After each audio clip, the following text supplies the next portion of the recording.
நான் காதல் செய்ய போகிறேன் தூக்கு கை மேலே அப்படின்னு ஒரு படத்தில் பாட்டு இருக்குது. அது என்ன படம் அப்படிங்கிறதெல்லாம் நீங்கள் கமெண்ட்டில் தான் சொல்லணும், எனக்கு தெரியாது. பட் இருந்தாலும் அர்ச்சனாவுடைய நிலை வந்து பாவங்க. அந்த பொண்ணு இந்த பக்கமும் நிறைய நேரம் ஸ்பெண்ட் பண்ணுது, அந்த பக்கமும் நிறைய நேரம் ஸ்பெண்ட் பண்ணுது எல்லாரும்.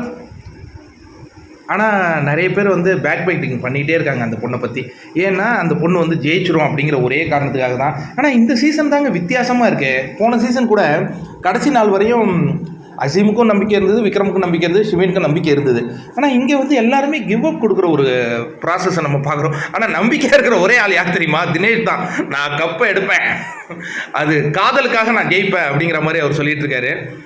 எனிவே அவங்க மிஸ்ஸஸ் வந்து அவருக்கு அகெயின்ஸ்டாக தான் பதிவு போடுறாங்க, அது வேற ஒரு விஷயம்னு வச்சுங்க.